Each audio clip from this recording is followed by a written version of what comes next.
no, we had no idea, right? I mean, let's face it. And sometimes I meet some girls that are just mothers to be or considering motherhood. And when I hear what they have to say, I'm like, oh my God, that sounds like me years ago. You have no idea what you're getting yourself into. But even if you would tell what they are expecting or what is coming for them, you don't get it if you don't go through pregnancy, giving birth and having a toddler and having a baby and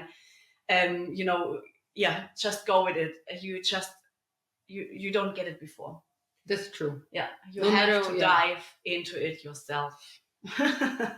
That's true. Because no matter how many I thought I was so prepared, right? I mean, like I read all these things and did so many preparation courses and all that stuff. And then the shit hits the fan. Yeah. And then you're like, what the...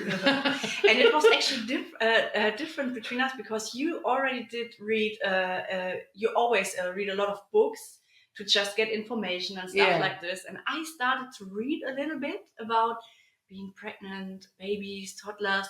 And then I realized, no, I don't want to read anything about it anymore. Yeah. I just go with my guts. Okay. So I stopped reading books quite early. Yes. I was reading it, but I must say, like, none of those books really spoke to me. Like, you know what I'm saying? Like, it's still like another subject about all the available data, books, etc., that we can buy about motherhood and womanhood. But I must say, I was deeply disappointed what kind of information you receive. Like at that point, I thought this is important information, even getting you through pregnancy, childbirth, and what happens after.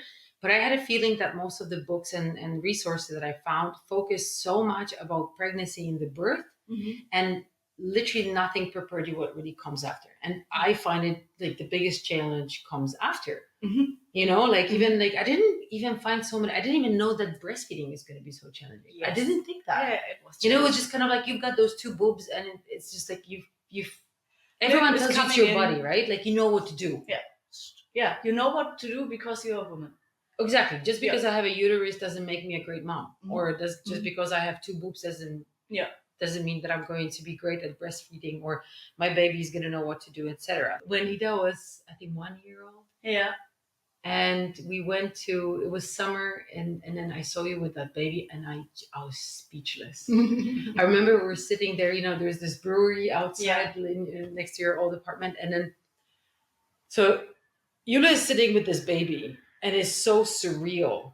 And there's like a human. And I'm just kind of looking at her, and I remember you were so relaxed. You were just, it's kind of working and blah, blah. And I was just like, what's happening? I'm not sure if you remember. I wasn't saying much that day because I was so confused. It's just like, I don't know what I had in my mind at that time. But for me, it was just like having a baby is just like, I knew that it completely changes your world entirely, like on every level. But then I see you both guys, and you were so happy and you were so relaxed, and this baby's kind of chilling on your arms. And then I was just like, wow, maybe I just got this whole thing wrong. Yeah, because you had questions like, okay, how is your life now? And can you still do the same things like before? Yeah. What changed? Tell me the things which are different now. And I think I didn't sugarcoat it. But I told you, you can't do the same for a long time. It does change everything. Yeah. Yeah, I always had to think I'm still the same, but I have to do different things. And I couldn't keep up with a lot of stuff I used to do before because my whole world was with a baby and being a mother now. Yeah. And being at home for the first time and stuff like that. And because I really enjoyed my work as well. At this time I was still a nurse in a hospital. And I missed it. Yeah. And was difficult. And also just going out with friends and stuff. I knew this kind of before, but if it happens in real life, then it feels different. Yeah. So I told you it will be different because you were like, okay, do you think I can keep up my career like this? I was like, Probably not. Probably not like this, If I could compare a motherhood in those past 4 years, it's a pure survival mode. Yes. Like, I swear to God, no matter how good we're doing, even if it's like a good day or a week or something, you still have to struggle with so many things. And it's insane that you just kind of like, you do it over and over and over again. And I sometimes have a feeling when there's like a really difficult week that you just put that child in bed, you just read her story, you kiss her. And even though she had the worst tantrum of them all, you had the worst day, somehow you managed to put that whole thing together. Exactly. You put her to sleep, you kiss her in the forehead, and then you're like, I'm tired too. I'm tired too. But it's like, you've got this like 1 hour of your free time if you're lucky. And then you're like, okay, what should I? Now laundry, should I clean up? Should I catch up with some work? Should I just like, I don't know, lay down and do nothing?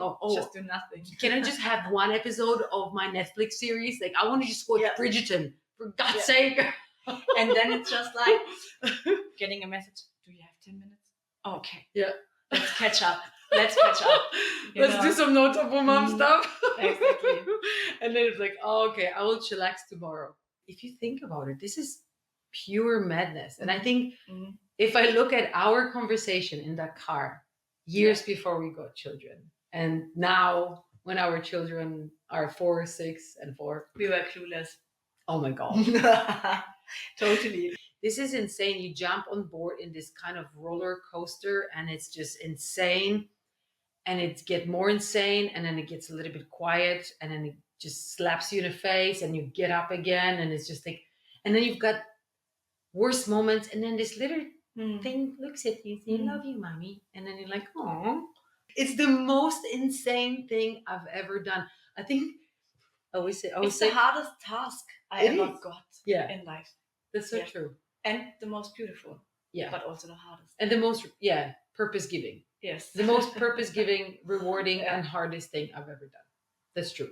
And the best and the worst thing that happened to me, I can say at the same time. So it's just, I don't think that you can compare it to anything else. No. You can't. Right? No, you can't. This is something which will stay and last with you forever. So, there is nothing you just can give back or change or, it's just... even if you would not live with your kids for some reason, you will always be a mom. That's true. Yeah. What would be the most challenging thing about motherhood that you say in the past 6 years that you faced? Like, what was one thing, what's the most, like, what's the hardest thing for you as a mom? It's a good question. But I think what I said recently quite often also to my husband and to friends is like, when I'm at home with my family, just with my family, and we don't have any appointments or stuff, nothing, we just can be in the place right now, then everything feels fine, you know. But if I get messages from work, there is an appointment coming up, somebody gives a call, you still have to do stuff like this and this, appointments with the doctors or whatever. And things are just topping up. I'm still studying, there's always something to do as well next to work. And it just puts another drop in my glass and another one and another one. And it starts to just fill up and flows over. And I always felt the hardest thing is everything around me, but not my family. This makes my life more difficult. Okay. Just more like a you have disruption. To do so much in the same time, and people expecting so much from you all the time. And sometimes I just want to be in this safe space at home, no appointments, no phone, no Wi-Fi, no connection to the outside. And focus on one thing. Fine. I'm not stressed. I'm not full with other stuff, and I can enjoy being a mom. Sometimes I have a feeling that I lose myself because I'm trying to be so bloody perfect, in everything that I'm doing and fulfilling my role as a mom, as a wife, as at work and so on. And I'm trying to give 100% in all of this, and it's just impossible. And I think this is what I'm learning, that sometimes 60% is also okay, and how to deal with that. Mm-hmm. So because I am perfectionist, I can say that. Like if I clean, then I clean. If I work, then I work. Mm-hmm. If I'm a mom, then I'm just like, sometimes I'm just like going nuts, like because I want to organize this amazing time for my daughter. And then I'm like, she's just happy with just hanging out with me and just doing nothing. And then I'm just overthinking stuff. And then at the end of the day, I am so exhausted. I don't have any energy left for doing something for myself, even having a stupid cup of coffee, tea, or yoga or anything, something that really makes me feel good. That's what it is. I don't know how to balance the work-life family without losing myself. Stay connected to me, listen to my needs, listen to when I exaggerate, listen to when my body's telling me, it's like, okay, now it's time to stop. Now it's time that someone else takes care of you. I think now you lose a lot of energy being a mom. You recognize this as well. Mm-hmm. And you still want to have, put the same power into things like before. Yeah, exactly. And now this is a realization, you get it in your face all the time. I can't have the same expectations anymore. Yeah, true. Yeah. And at the end of the day, we are exhausted. If you look at like family life and parenthood as a big project, right? I mean, like this one is insane. This one is actually still studying, working, and being a mom. But then you think about it, then it's like a multitasking in a huge scale. I know my husband feels very similar, but I don't think he's that fixed on it. Like he knows he's not. Everything needs to be perfect. Mm-hmm. He's okay with a little bit of a mess or something. Yeah. He's okay if, I don't know, clothes are not perfectly, folded or ironed or whatever. He's just okay what it is today. Yeah. Why are we going so crazy? I'm never able to finish anything. And I think this is the kind of frustration I feel afterwards, because before kids, when I cleaned my apartment, I finished it at the end of the day. Yeah. Now I never finish something. I always start something, getting in the middle of it, and then it's like, Mom, can you come and help me? Mom, can we play? And of course, I come. So it's always half done. Yeah. So there is always work which is never finished, and it sucks because it's really frustrating, because I see it all the time. There's the laundry, there are the dishes. Oh, I wanted to do it like 2 hours ago. I don't need to have it clean, But it's just, I feel more comfy when things are getting done. I don't know. It's frustrating. I don't like it. There's always something not finished. Yeah. One of the first thing I noticed as a mom with like a tiny, tiny baby, because I was breastfeeding every half an hour. I had this like funny vomiting baby that was just kind of eating and vomiting right after. Like, and I'm not saying like vomiting a little bit. She was projector vomiting. So every half an hour I had to breastfeed her at night and during the day. So I remember that I always had this window of more or less like 15 minutes that I can do something. And I remember at the very, very beginning doing my nails for like a week or two. Mm-hmm. And it was like, one nail. Yeah. And I was like coming back. And I'm like, okay, that's it. I'm done. I'm going to bed. Next day. It was just crazy. So nothing was done. Yeah. And then I couldn't put any tick box or any task like for a year or something. It was driving me insane. Mm-hmm. 4 years later, and it's still the same. Okay, I do my nails at 1 evening. But there are other boxes which you are not ticking off, So it does change, of course, and you get a little bit more time for some other stuff because your kid is able to do more now. But still, there are so much boxes which are not ticked off. Yeah. And so the frustration is still going on and going on. It's a different frustration, I think, because, once you go back to work, and we had the privilege in Germany to have the maternity leave for paid maternity leave, which is very important, which we're going to write about very soon about maternity leave, because it's not always obvious. So different. In Germany, you do have a paid 1 year maternity leave, and it's amazing because you can stay with your children for 1 year.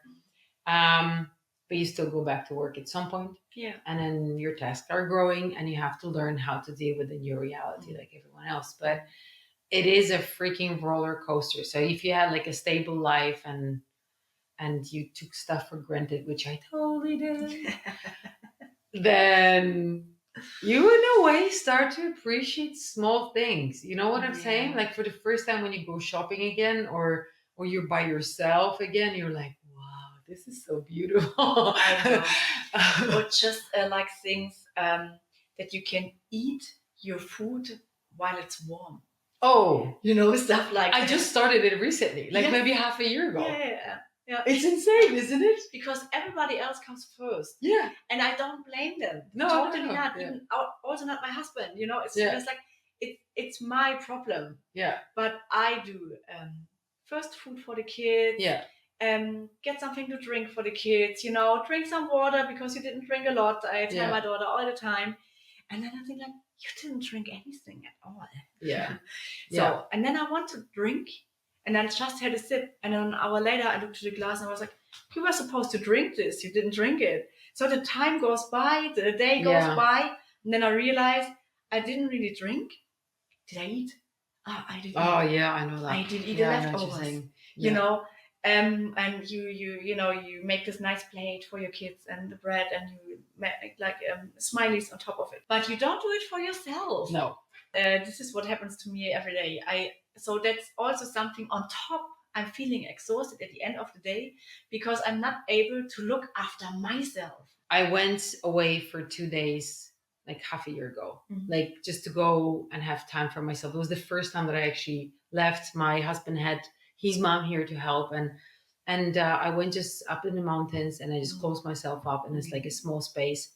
And I didn't know what to do with myself. All of a sudden, my brain was just like, received all that space. Nobody wanted anything from me. There was nobody screaming, I want to eat, there was no work, there was no nothing. It was just pure silence. It was beautiful. And after those 2 days, when I had so much space for myself, I did yoga, I went to the nature. I was just I was watching so many Bridgertons and all that stuff in the evening too, drinking wine and just doing nothing. It was amazing. And then I remember back in my car, I was sitting in my car back to Valencia and I was just, wow, it's so nice to see there is someone in me, like literally saying that sentence. My voice got so small and so suppressed kind of. And because of all those needs and because of all the cold meals and because of all that stuff. And all of a sudden you see, okay, I'm still there. It's just the circumstances are different. So I think this is probably one of the most important things is just to, I would say as a mom, to keep on checking up on yourself. But I can't go to this point. Or I had some times when I got to the point where I was like, oh, okay, there you are. But most of the time, when I have a day for myself, because my kids are with the grandparents and my husband is not around or whatever. So I have the house for myself and I start to clean. Oh gosh, even if I don't have to. I know. I keep myself busy and then I always think about like, okay, let's sit down. You don't have to. You don't have to. And then I do it. And then I find myself again doing something. It's hard for me to get to this point where I'm just with myself. Yeah. It takes time to get there. It's not a switch you can do, it takes time. And I talk about hours and days till I get to the point, here you are. I don't have a recipe yet. I hope maybe some of our listeners, Sorry. if you guys have a recipe on how to make this madness a little bit less mad, please let us know because we have no idea. But long story short, we come to an end of our first episode. Turns out that we're talking more about madness of motherhood. This is how we're going to call the first episode of Madness of Motherhood. I hope you enjoyed it. Thank you very much for listening. See you soon.